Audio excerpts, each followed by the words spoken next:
Pope Francis recently met with a church leader who is on trial for related charges to Vatican finances. Since July 2021, Cardinal Angelo Becciu has been on trial at the Holy See. He faces several finance-related charges. The case centers on the purchase of a building in London, a controversial investment that resulted in the loss of hundreds of thousands of U.S. dollars. Joining us now from Rome is Andreas Thonhauser, EWTN Vatican Bureau Chief. Andreas, great to see you. Can you tell us something more about this meeting between the Holy Father and Cardinal Becciu? Sure. So the official meeting between Pope Francis and Cardinal Becciu has raised many eyebrows amongst Vatican observers here in Rome. And the key word, Tracy, really is official. We know that Pope Francis has met with Cardinal Becciu several times. In an interview from 2021, the Holy Father did disclose that he liked the Cardinal as a person, and it is well known that he went to Becciu's home to celebrate Mass together before the Cardinal had to resign from all offices due to this trial. At that time, he was the prefect for the Congregation for the Causes of Saints, the Vatican's department for vetting sainthood.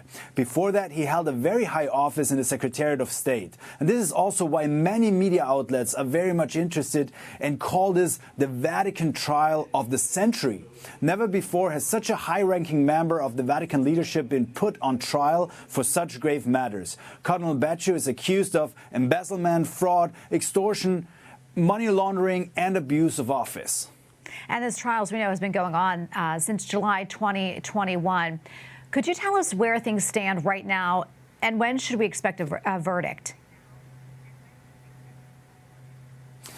Sure. So at the heart of this trial is a $350 million real estate deal in London. In the end, the Vatican has lost around $180 million US dollars with what at first seemed to be a sensible investment.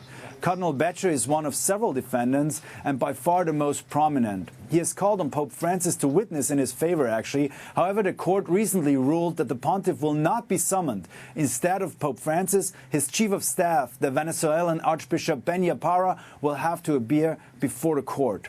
And this week, on Thursday and Friday, there are two more court hearings scheduled. And at this point, we expect to learn more about the involvement of Cardinal Becciu and if Pope Francis played a role in the proceedings around the London property as well.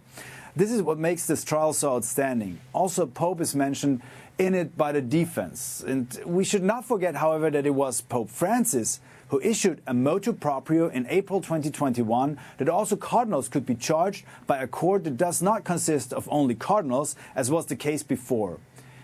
We should also remember that Cardinal Becciu was invited by Pope Francis to participate in the most recent consistory, which is the meeting of cardinals that took place in Rome last August. And to also answer your question regarding the verdict, right now it appears that this trial will be continuing for quite a while. We have no definitive date when a verdict could be expected, Tracy. And Andreas, we have probably 30 seconds left or so, but quickly, is there anything else you'd like to add about this trial? A lot of public interest in it, as you know. So, sure, there is, as you said, a huge interest because we might be witnessing a huge scandal unfolding within the church. As I have outlined, one of the highest-ranking church officials ever is at the core of this trial, and a trial that might even implicate Pope Francis. But at the same time, we should not forget that this trial bears witness to the Vatican's and also Pope Francis's attempt to expose financial wrongdoings. This court case testifies to the fact that there is a need and a want for greater transparency. Though it might be painful, it is much needed and certainly a step in the right direction. Well, Andreas, thank you so much for that report. We appreciate it. Andreas Thonhauser, EWTN Vatican Bureau Chief. Thank you again.